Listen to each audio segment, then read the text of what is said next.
Hello friends, welcome to my YouTube channel.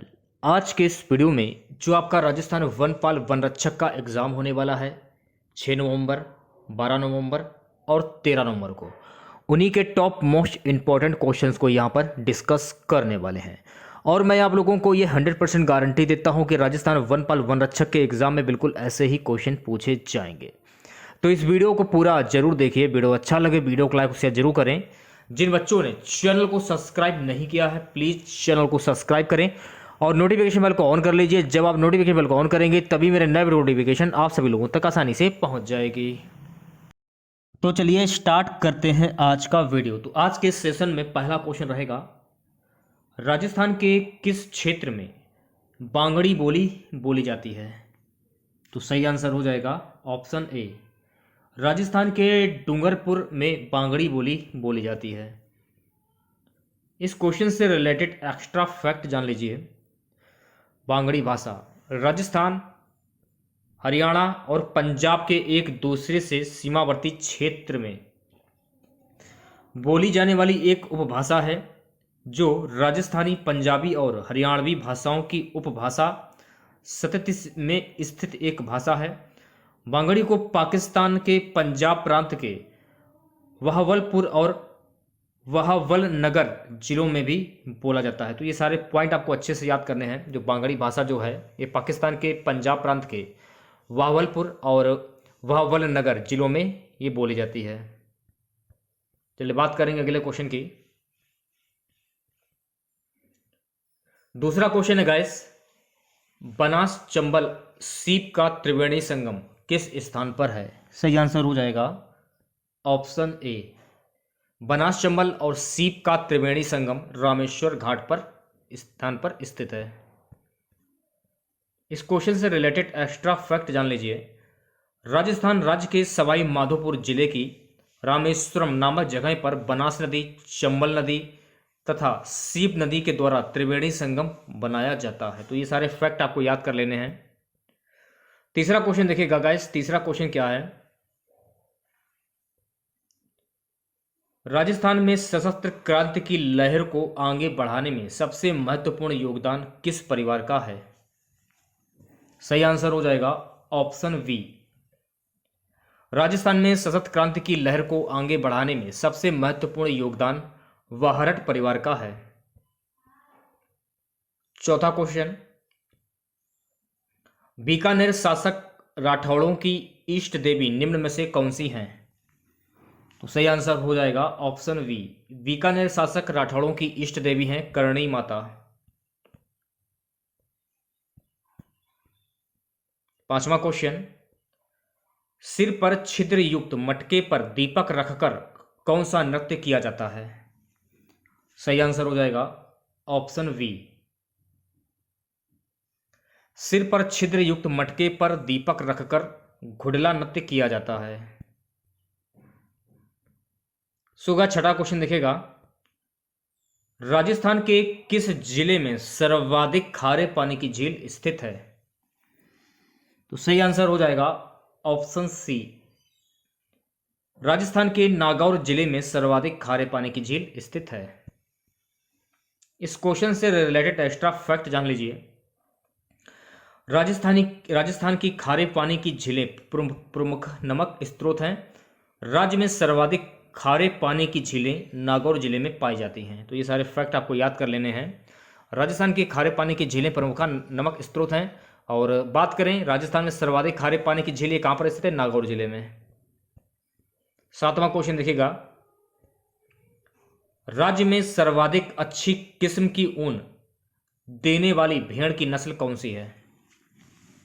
सही answer हो जाएगा ऑप्शन बी, राज्य में सर्वाधिक अच्छी किस्म की ऊन देने वाली भेड़ की नस्ल है चोकला। इस क्वेश्चन से रिलेटेड एक्स्ट्रा फैक्ट जान लीजिए। जैसलमेरी भेड़ की यह नस्ल सर्वाधिक ऊन देने वाली है। प्रमुख क्षेत्र यह जैसलमेर, बाड़मेर, बीकानेर में पाई जाती है। तो ये सारे फैक्ट आपको याद कर लेने हैं। आठवां क्वेश्चन देखेगा। सुगा आठवां क्वेश्चन है, कीर्ति स्तंभ का निर्माण निम्न में से किसने करवाया था? सुगा कीर्ति स्तंभ का निर्माण महाराणा कुंभा ने करवाया था। तो महाराणा कुंभा आपका करेक्ट आंसर हो जाएगा। इस क्वेश्चन से रिलेटेड एक्स्ट्रा फैक्ट जान लीजिए। कीर्ति स्तंभ एक स्तंभ या मीनार है जो राजस्थान के चित्तौड़गढ़ में स्थित है।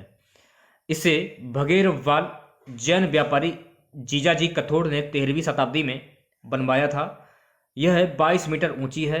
यह 7 मंजिला है। तो ये सारे फैक्ट आपको याद कर लेने हैं। चलिए बात कर लेते हैं अगले क्वेश्चन की। नवा क्वेश्चन क्या है? महावीर जी का मेला किस जिले में लगता है? तो गाइस महावीर जी का जो मेला है ये करौली में लगता है। तो सही आंसर हो जाएगा ऑप्शन सी, करौली। इस क्वेश्चन से रिलेटेड एक्स्ट्रा फैक्ट जान लीजिए जो कि परीक्षा की दृष्टि से काफी इंपॉर्टेंट है। राजस्थान के करौली जिले में स्थित श्री महावीर जी चांदन गांव जैन धर्म का बड़ा तीर्थ माना जाता है। माना जाता है कि यहाँ के मंदिर में विराजमान भगवान महावीर की प्रतिमा पास में स्थित एक टीले की खुदाई में एक ग्वाले को प्राप्त हुई थी। इसलिए यहाँ हर साल महावीर जयंती पर बड़ा मेला लगता है और खुशियां मनाई जाती हैं। तो ये सारे फैक्ट आपको याद कर लेने हैं। 10वां क्वेश्चन देखिएगा क्या है। राजस्थान के कुल कितने जिले अंतनिष्ठ अंतवर्ती जिले हैं? तो सही आंसर हो जाएगा ऑप्शन डी। राजस्थान में कुल 8 जिले अंतविष्ट अंतवर्ती जिले हैं। बात की जाए मंडल और जिले की तो राजस्थान में कुल 7 मंडल हैं और 33 जिले हैं। ये दोनों फैक्ट आपको याद कर लेने हैं। 11वां क्वेश्चन देखिएगा। राजस्थानी हस्तकला पिछवाई का मुख्य केंद्र कौन सा है? तो सही आंसर हो जाएगा ऑप्शन ए। राजस्थानी हस्तकला पिछवाई का मुख्य केंद्र है नाथद्वारा। 12वां क्वेश्चन। तगड़ी नामक आभूषण शरीर के किस अंग का एक आभूषण है? सही आंसर हो जाएगा ऑप्शन बी। तगड़ी नामक आभूषण शरीर के कमर का एक आभूषण है। इस क्वेश्चन से रिलेटेड एक्स्ट्रा फैक्ट जान लीजिए। देखिए गाइस, नाक में पहने जाने वाला जो आभूषण है उसको चोप कहते हैं, जबकि चूंप व रखन दांतों का आभूषण है। तो ये सारे पॉइंट आपको अच्छे से याद कर लेने हैं। नाक में क्या पहना जाता है और दांतों के लिए कौन सा आभूषण होता है। 13वां क्वेश्चन देखिएगा। प्रसिद्ध ब्लू पॉटरी कला किसके शासनकाल में आई? तो सही आंसर हो जाएगा ऑप्शन ए। प्रसिद्ध ब्लू पॉटरी कला मान सिंह प्रथम के शासनकाल में आई। इस क्वेश्चन से रिलेटेड एक्स्ट्रा फैक्ट जान लीजिए। देखिए गाइस, पहला पॉइंट आपको याद कर लेना है, ब्लू पॉटरी में पारंपरिक हरे और नीले रंगों का उपयोग होता है। अगला पॉइंट, इस कला में मिट्टी के बर्तनों पर नक्काशी का कार्य किया जाता है। यह भी आपको ध्यान में रखना है। यह अकबर के शासनकाल के दौरान फारस से लाहौर आई थी। अगला पॉइंट आपको ध्यान रखना है, इसके बाद राम सिंह प्रथम इसे लाहौर से जयपुर ले आए। नेक्स्ट पॉइंट आपको याद करना है, इस कला का सर्वाधिक विकास राम सिंह द्वितीय के काल में हुआ था। यह भी पॉइंट आपको याद कर लेना है। ये भी फैक्ट जो मैं आपको फैक्ट बता रहा हूं, उन्होंने इस कला को सीखने के लिए चूड़ामन और कालूराम कुम्हार को दिल्ली भेजा। तो ये सारे फैक्ट आपको याद कर लेने हैं। अगर आप चाहें तो कॉपी पर भी नोट कर सकते हैं। अगला पॉइंट आपको ध्यान रखना है, आधुनिक राजस्थान में इस कला को कृपाल सिंह शेखावत ने पुनर्जीवित किया, जिन्हें पद्मश्री पुरस्कार मिला। ठीक है, ये सारे फैक्ट आपको याद कर लेने हैं। चलिए बात कर लेते हैं अगले क्वेश्चन की। घना पक्षी अभ्यारण्य को किस वर्ष में राज्य का दूसरा राष्ट्रीय उद्यान घोषित किया गया? तो सही आंसर हो जाएगा ऑप्शन ए, 1981। अगला क्वेश्चन देखिएगा। अगला क्वेश्चन है, राजस्थान तापमान की दृष्टि से किस जलवायु कटिबंध में आता है? तो सही आंसर हो जाएगा ऑप्शन डी। राजस्थान तापमान की दृष्टि से उष्ण एवं शीतोष्ण कटिबंध में ये आते हैं। इस क्वेश्चन से रिलेटेड एक्स्ट्रा फैक्ट जान लीजिए। पश्चिमी भारत में राजस्थान का जलवायु आमतौर पर शुष्क या अर्धशुष्क है और वर्ष भर में काफी गर्म तापमान पेश करता है। साथ ही गर्मी और सर्दियां दोनों में चरम तापमान होते हैं। भारत का यह राज्य राजस्थान उत्तरी अक्षांश एवं पूर्वी देशांतर पर स्थित है। तो ये सारे फैक्ट आपको याद कर लेने हैं। बढ़ते हैं अगले क्वेश्चन की ओर। 16वां क्वेश्चन क्या देखिएगा। राजस्थान में भारत का सबसे गर्म स्थान कौन सा है? तो सही आंसर हो जाएगा ऑप्शन बी। राजस्थान में भारत का सबसे गर्म स्थान है थार मरुस्थल। इस क्वेश्चन से रिलेटेड एक्स्ट्रा फैक्ट जान लीजिए। सबसे गर्म जगह है फलौदी रेगिस्तान। देखिए यहाँ पे भारत की अगर हम बात करें तो फलौदी भारत में सबसे गर्म स्थान होने के लिए जाना जाता है। यहाँ तापमान 51 डिग्री सेल्सियस तक पहुंच जाता है। यह थार रेगिस्तान के बफर जोन में स्थित है। ये जगह रेगिस्तान के पास होने की वजह से यहाँ का तापमान सबसे ज्यादा दर्ज किया जाता है। तो सारे फैक्ट आपको याद कर लेने हैं, ठीक है। 17वां क्वेश्चन देखिएगा। थार के मरुस्थल पर राजस्थान की कुल कितने प्रतिशत जनसंख्या निवास करती है? तो सही आंसर हो जाएगा ऑप्शन सी। थार के मरुस्थल पर राजस्थान की कुल 40% जनसंख्या जो है वो निवास करती है। इस क्वेश्चन से रिलेटेड एक्स्ट्रा फैक्ट जान लीजिए। इस प्रदेश का विस्तार राज्य में 25 डिग्री उत्तरी से 30 डिग्री उत्तरी अक्षांश और 69 डिग्री से 30 डिग्री पूर्वी से 70 डिग्री से 45 डिग्री पूर्वी देशांतर के मध्य है। राजस्थान में थार मरुस्थल का लगभग 62% भाग आता है एवं राज्य का लगभग 61.11% हिस्सा बालू का मैदान या मरुस्थल है। इस प्रदेश में राज्य की 40% जनसंख्या निवास करती है। तो ये सारे फैक्ट आपको याद कर लेने हैं। अगला क्वेश्चन, राजस्थान में बांगड़ की मीरा निम्न में से किसे कहा जाता है? बांगड़ की मीरा की बात हो रही है परीक्षा की दृष्टि से, काफी इंपॉर्टेंट क्वेश्चन है ये। सही आंसर हो जाएगा ऑप्शन बी। राजस्थान में बांगड़ की मीरा के नाम से गबरी बाई को कहा जाता है। इस क्वेश्चन से रिलेटेड एक्स्ट्रा फैक्ट जान लीजिए। बांगड़ की मीरा, बांगड़ में जन्मी गबरी बाई को मीराबाई का अवतार माना जाता है। गबरी बाई का मंदिर पहली बार भास्कर में खास कवरेज 16 शताब्दी में भगवान श्री कृष्ण की अनन्य भक्त मीराबाई के बाद 18वीं शताब्दी में बांगड़ में जन्मी गबरी बाई को भी मीराबाई का ही पुनर्जन्म माना जाता है। इनको बांगड़ की मीराबाई के नाम से भी जानते हैं। तो ये सारे फैक्ट आपको याद कर लेने हैं, ठीक है, क्योंकि परीक्षा की दृष्टि से काफी इंपॉर्टेंट है। 19वां क्वेश्चन देखिएगा। संगमरमर की मूर्तियां और हाथी दांत का कार्य राजस्थान के किस शहर का प्रसिद्ध है? तो सही आंसर हो जाएगा ऑप्शन ए। संगमरमर की मूर्तियां और हाथी दांत का कार्य राजस्थान के जयपुर शहर का प्रसिद्ध है। इस क्वेश्चन से रिलेटेड एक्स्ट्रा फैक्ट जान लीजिए। संगमरमर की मूर्तियां जयपुर व किशोरी गांव अलवर प्रसिद्ध है। पशु पक्षियों का सेट के लिए जयपुर प्रसिद्ध है। कठपुतली निर्माण के लिए उदयपुर प्रसिद्ध है। तो ये सारे फैक्ट आपको याद कर लेने, अगर आप लोग चाहें तो एक कॉपी पर भी नोट कर सकते हैं। 20वां क्वेश्चन देखिएगा। बसंतगढ़ का शिलालेख किस जिले से संबंधित है? सो गाइस, बसंतगढ़ का जो शिलालेख है ये किस जिले से संबंधित है? सही आंसर हो जाएगा ऑप्शन बी। तो बसंतगढ़ का शिलालेख जो है ये सिरोही जिले से संबंधित है। इस क्वेश्चन से रिलेटेड एक्स्ट्रा फैक्ट जान लीजिए। बसंतगढ़ शिलालेख 625 ईस्वी का है जो राजस्थान के सिरोही जिले में स्थित है। इस शिलालेख की भाषा संस्कृत और लिपि कुटिल है। शिलालेख में मेवाड़ के गोहिल वंश के शासक शिलादित्य का उल्लेख है। तो ये सारे फैक्ट आपको याद कर लेने हैं, ठीक है। सो गाइस, अगला क्वेश्चन देखिएगा। नेक्स्ट क्वेश्चन है, रैबासा सीकर में किस लोक देवी का मंदिर स्थित है? तो सही आंसर हो जाएगा ऑप्शन बी। रैबासा सीकर में जीण माता का जो मंदिर है ये स्थित है। इस क्वेश्चन से रिलेटेड एक्स्ट्रा फैक्ट जान लीजिए। रैबासा गांव सीकर में हर्ष की पहाड़ी पर जीण माता का भव्य और प्राचीन मंदिर स्थित है। इस मंदिर का निर्माण पृथ्वीराज चौहान फर्स्ट के शासनकाल में राजा हटंड द्वारा 1064 ईस्वी में करवाया गया था। चौहान वंश की कुल देवी जीर्ण धनराज चौहान की बेटी और हर्ष की बहन थी। तो ये सारे फैक्ट आपको याद कर लेने हैं। सो गाइस, 22वां क्वेश्चन देखिएगा। जलालुद्दीन खिलजी ने किस दुर्ग के बारे में कहा है कि मैं ऐसे 10 दुर्गों को मुसलमान के एक बाल के बराबर भी नहीं समझता? परीक्षा की दृष्टि से काफी इंपॉर्टेंट क्वेश्चन है ये। तो सही आंसर हो जाएगा ऑप्शन ए।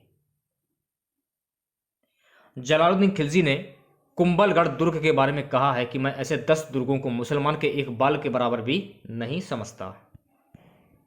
इस क्वेश्चन से रिलेटेड एक्स्ट्रा फैक्ट जान लीजिए। सुल्तान ने 1292 ईस्वी में एक बार फिर रणथंभौर विजय का प्रयास किया। हमीर के सफल प्रतिरोध के कारण इस बार भी उसे निराशा ही हाथ लगी। जलालुद्दीन ने यह कहते हुए दुर्ग का घेरा हटा लिया कि मैं ऐसे सैकड़ों किलो को भी मुसलमान के एक बाल के बराबर भी मैं तो नहीं देता। ठीक है, तो ये सारे फैक्ट आपको याद कर लेने हैं। अगर आप लोग चाहें तो कॉपी पर भी नोट कर सकते हैं, ये आपकी मर्जी है कि आप कॉपी पर नोट करते हैं या नहीं करते हैं। खैर पीडीएफ तो मैं आपको दे ही देता हूं। अगला क्वेश्चन देखिएगा, राजस्थान संघ का निर्माण 25 मार्च 1948 को हुआ, इसमें राज्य प्रमुख किसे बनाया गया है? परीक्षा की दृष्टि से काफी इंपॉर्टेंट क्वेश्चन है ये। तो सही आंसर हो जाएगा ऑप्शन सी। राजस्थान संघ का निर्माण 25 मार्च 1948 को कोटा महाराव को प्रमुख बनाया गया। इस क्वेश्चन से रिलेटेड एक्स्ट्रा फैक्ट जान लीजिए। इसका गठन 25 मार्च 1948 को हुआ था। इसमें बांसवाड़ा, बूंदी, डूंगरपुर, झालावाड़, प्रतापगढ़, कोटा, टोंक, शाहपुरा, किशनगढ़ शामिल हैं। कोटा नरेश भीम सिंह द्वितीय को राज प्रमुख के रूप में नियुक्त किया गया था। तो ये सारे फैक्ट आपको याद कर लेने हैं। अगला क्वेश्चन देखिएगा, 11वीं सदी का प्रसिद्ध सास बहू का जो मंदिर है ये कहां पर स्थित है? परीक्षा की दृष्टि से काफी इंपॉर्टेंट क्वेश्चन है ये। तो सही आंसर हो जाएगा ऑप्शन ए। 11वीं सदी का प्रसिद्ध सास बहू का जो मंदिर है ये उदयपुर में स्थित है। इस क्वेश्चन से रिलेटेड एक्स्ट्रा फैक्ट जान लीजिए। सशस्त्र बाहु मंदिर, अप्रभस नाम सास बहू मंदिर, भारत के मध्य प्रदेश राज्य के ग्वालियर क्षेत्र में स्थित एक 11वीं शताब्दी में निर्मित हिंदू मंदिर है। यह विष्णु के पद्मनाभ रूप को समर्पित है और ग्वालियर के किले के समीप स्थित है। तो इस क्वेश्चन से आप लोगों को इतनी जानकारी प्राप्त हो जाती है। 25वां क्वेश्चन देखिएगा, गरासिया जनजाति द्वारा किया जाने वाला नृत्य कौन सा है? तो सही आंसर हो जाएगा ऑप्शन ए। गरासिया जनजाति द्वारा किया जाने वाला जो नृत्य है वो है बालर। इस क्वेश्चन से रिलेटेड एक्स्ट्रा फैक्ट जान लीजिए। गरासिया युवक मेलों में अपने जीवन साथी का चयन भी करते हैं। गरासियों के नृत्य वालर, गरबा, गैर, कुदा, लूर, मोरिया व गौर गरासियों के प्रमुख नृत्य हैं। ये नृत्य करते समय लय और आनंद में डूब जाते हैं। गरासियों में गोदना परंपरा भीलों की तरह इनमें भी गोदना गुदवाने की परंपरा है। तो इस क्वेश्चन से आप लोगों को इतनी जानकारी प्राप्त हो जाती है। ठीक है, 26वां क्वेश्चन देखेगा। 26वां क्वेश्चन है, सवाई माधोपुर में चौथ का बरवाड़ा किस खनिज के लिए जाना जाता है? तो राइट आंसर हो जाएगा ऑप्शन ए। सवाई माधोपुर में चौथ का जो बरवाड़ा है सीसा जस्ता की खान के लिए जाना जाता है। इस क्वेश्चन से रिलेटेड एक्स्ट्रा फैक्ट जान लीजिए। सवाई माधोपुर जिले के चौथ का बरवाड़ा नामक स्थान पर सीसा एवं जस्ता पाया जाता है। 27वां क्वेश्चन, प्रसिद्ध औद्योगिक शहर कोटा किस नदी के तट पर स्थित है? तो सही आंसर हो जाएगा ऑप्शन ए। प्रसिद्ध औद्योगिक शहर कोटा जो है चंबल नदी पर स्थित है। 28वां क्वेश्चन देखिएगा, राजस्थान में कपास का सर्वाधिक उत्पादन जो है ये कहां पर होता है? तो सही आंसर हो जाएगा ऑप्शन सी। राजस्थान में कपास का सर्वाधिक उत्पादन श्री गंगानगर में होता है। इस क्वेश्चन से रिलेटेड एक्स्ट्रा फैक्ट जान लीजिए। पहला पॉइंट देखिएगा, ये आपको ध्यान रखना है। राजस्थान भारत में पॉलिएस्टर फाइबर का दूसरा सबसे बड़ा उत्पादक है। ये फैक्ट आपको याद कर लेना है। पाली और भीलवाड़ा जिला भिवंडी महाराष्ट्र की तुलना में अधिक कपड़े का उत्पादन करता है और भीलवाड़ा उत्पादन और निर्यात के मामले में सबसे बड़ा शहर है। ये भी फैक्ट आपको याद रखना है। अगला फैक्ट देख लीजिए, पाली कपास, पॉलिएस्टर और रूबिया व्लाउस के उत्पादन और निर्यात में सबसे बड़ा शहर है। राजस्थान भारत में पॉलिएस्टर फाइबर का दूसरा सबसे बड़ा उत्पादक है। ये भी फैक्ट आपको याद कर लेना है। अगला फैक्ट देखिएगा, पाली और भीलवाड़ा जिला भिवंडी महाराष्ट्र की तुलना में अधिक कपड़े का उत्पादन करते हैं।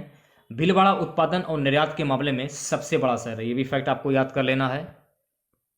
अगला फैक्ट देखिएगा क्या है। अगला फैक्ट आपको ये याद कर लेना है कि पाली और श्री गंगानगर कपास, पॉलिएस्टर और रूबिया ब्लाउज के उत्पादन निर्यात में सबसे बड़ा शहर है। ये भी फैक्ट आपको याद कर लेना है। ठीक है,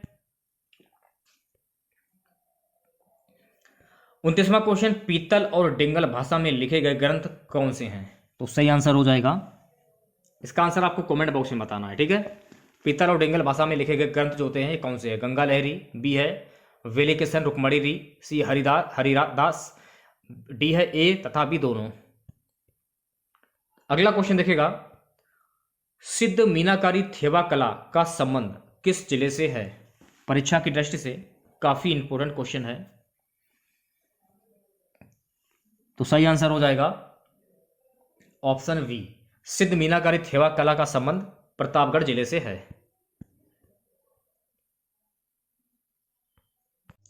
सो गाइस, अगला क्वेश्चन देखिएगा, झारखंड और आंध्र प्रदेश के बाद निम्न में से कौन सा राज्य यूरेनियम खनन में प्रवेश करने वाला तीसरा राज्य बन गया है?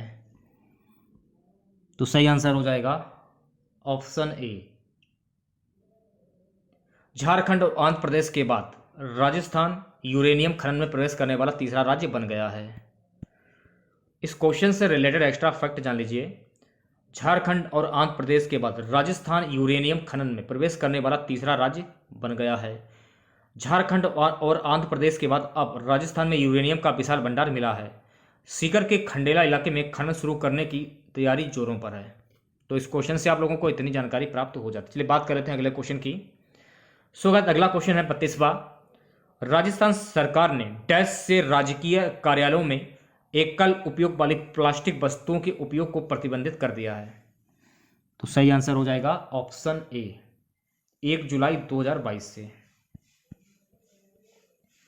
इस क्वेश्चन से रिलेटेड एक्स्ट्रा फैक्ट जान लीजिए, 1 जुलाई 2022 से चिन्हित एसयूपी वस्तुओं पर प्रतिबंध को प्रभावी ढंग से लागू करने के लिए राष्ट्रीय एवं राज्य स्तरीय नियंत्रण कक्ष स्थापित किए जाएंगे तथा प्रतिबंधित एकल उपयोग प्लास्टिक के अवैध निर्माण, आयात, भंडारण, वितरण, बिक्री एवं उपयोग की निगरानी के लिए विशेष प्रवर्तन दल गठित किए जाएंगे। सो गाइस, 33वां क्वेश्चन देखिएगा क्या है, राजस्थान में सौर कृषि आजीविका योजना स्कॉय के अंतर्गत कितने सोलर पंप स्थापित होंगे? तो राइट आंसर हो जाएगा ऑप्शन बी, राजस्थान में सौर कृषि आजीविका योजना स्कॉय के अंतर्गत कुल 1 लाख सोलर पंप स्थापित होंगे। अगला क्वेश्चन देखिएगा 34वां। 34वां क्वेश्चन है, राजस्थान सरकार पर्यावरण संरक्षण के प्रति आमजन को शिक्षित एवं जागरूक करने के उद्देश्य से किन वाटिकाओं का निर्माण कार्य 1 जुलाई से आरंभ करेगी? तो सही आंसर हो जाएगा ऑप्शन सी, राजस्थान सरकार पर्यावरण संरक्षण के प्रति आमजन को शिक्षित एवं जागरूक करने के उद्देश्य से लव कुश वाटिका का निर्माण कार्य 1 जुलाई से आरंभ करेगी। इस क्वेश्चन से रिलेटेड एक्स्ट्रा फैक्ट जान लीजिए, 21 जून 2022 को राजस्थान वन विभाग के प्रमुख सचिव शिखर अग्रवाल ने बताया कि प्रदेश के प्रत्येक जिले में लगभग 2-2 करोड़ रुपए की लागत से बनने वाली लव कुश वाटिकाओं के निर्माण कार्य की शुरुआत 1 जुलाई 2022 से की जाएगी।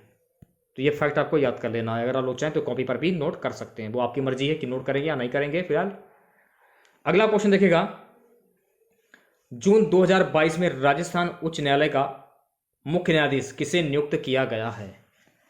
तो सही आंसर हो जाएगा ऑप्शन ए, जून 2022 में राजस्थान उच्च न्यायालय का मुख्य न्यायाधीश जो है जस्टिस पंकज मित्तल को नियुक्त किया गया है। इस क्वेश्चन से रिलेटेड एक्स्ट्रा फैक्ट जान लीजिए, 14 अक्टूबर 2022 को राजस्थान के राज्यपाल कलराज मिश्र ने राजभवन में जस्टिस पंकज मित्तल को राजस्थान उच्च न्यायालय के मुख्य न्यायाधीश पद की शपथ दिलाई। जस्टिस मित्तल राजस्थान उच्च न्यायालय के 40वें मुख्य न्यायाधीश होंगे। तो ये इतने फैक्ट आपको ध्यान रखने की, जो जस्टिस मित्तल हैं ये राजस्थान उच्च न्यायालय के 40वें मुख्य न्यायाधीश होंगे। 36वां क्वेश्चन देखिएगा, राजस्थान के पहले आयुर्वेदिक चिकित्सा केंद्र हेल्थ एंड वेलनेस सेंटर का शिलान्यास किस स्थान पर किया गया है? तो सही आंसर हो जाएगा ऑप्शन बी, राजस्थान के पहले आयुर्वेदिक चिकित्सा केंद्र हेल्थ एंड वेलनेस सेंटर का शिलान्यास जो है खमनौर में किया गया है। 37वां क्वेश्चन देखिएगा, चारकोल चित्रांकन कला प्रदर्शनी का आयोजन किस संस्थान द्वारा किया गया? तो सही आंसर हो जाएगा ऑप्शन ए, चारकोल चित्रांकन कला प्रदर्शनी का आयोजन पश्चिमी क्षेत्र सांस्कृतिक केंद्र उदयपुर में किया गया। इस क्वेश्चन से रिलेटेड एक्स्ट्रा फैक्ट जान लीजिए, 14 जून 2022 को राजस्थान के राज्यपाल कलराज मिश्र ने राजभवन में पश्चिमी क्षेत्र सांस्कृतिक केंद्र द्वारा आयोजित चारकोल चित्रांकन कला प्रदर्शनी का उद्घाटन किया। 38वां क्वेश्चन देखिएगा गाइस क्या है, उद्योग में युवाओं को प्रोत्साहन। सही आंसर हो जाएगा ऑप्शन सी, उद्योग में युवाओं का प्रोत्साहन, कक्षा 1 से 8वीं तक के बच्चों को गाय के महत्व के बारे में बताना। 39वां क्वेश्चन देखिएगा गाइस क्या है। शहरों में प्रशासनिक प्रक्रिया पूरी करते हुए किस अभियान के तहत पट्टों का वितरण 15 जुलाई से वार्डवार शिविर लगाकर किया जाएगा? तो सही आंसर हो जाएगा ऑप्शन ए। शहरों में प्रशासनिक प्रक्रिया पूरी करते हुए प्रशासन शहरों के संग अभियान वितरण 15 जुलाई से वार्डवार शिविर लगाकर किया जाएगा। आज का हमारा सबसे लास्ट क्वेश्चन रहेगा। MSME अवार्ड 2022 में से राजस्थान के किस जिले को एस्पिरेशनल डिस्ट्रिक्ट की श्रेणी में दूसरा स्थान मिला है? तो सही आंसर हो जाएगा ऑप्शन डी, करौली को दूसरा स्थान मिला है। इस क्वेश्चन से रिलेटेड एक्स्ट्रा फैक्ट जान लीजिए आप लोग। राजस्थान लघु उद्योग निगम लिमिटेड जयपुर 21 जून केंद्र सरकार द्वारा राष्ट्रीय MSME अवार्ड 2022 में करौली जिले को एस्पिरेशनल डिस्ट्रिक्ट की श्रेणी में दूसरा स्थान मिला है। ठीक है, तो इस क्वेश्चन से आप लोगों को इतनी जानकारी प्राप्त हो जाती है। तो आज के इस वीडियो में बस इतना ही। आशा करते हैं आज का वीडियो आप लोगों को पसंद आया होगा। अगर वीडियो अच्छा लगे तो प्लीज़ वीडियो को लाइक और शेयर जरूर करें। जिन बच्चों ने चैनल को सब्सक्राइब नहीं किया तो प्लीज़ चैनल को जरूर सब्सक्राइब करें और नोटिफिकेशन बेल को ऑन कर लीजिए। जब आप नोटिफिकेशन बेल को ऑन करेंगे तभी मेरे नए वीडियो नोटिफिकेशन आप सभी लोगों तक आसानी से पहुंच जाएगी। तो मिलते हैं नेक्स्ट वीडियो के साथ। जय हिंद, जय भारत।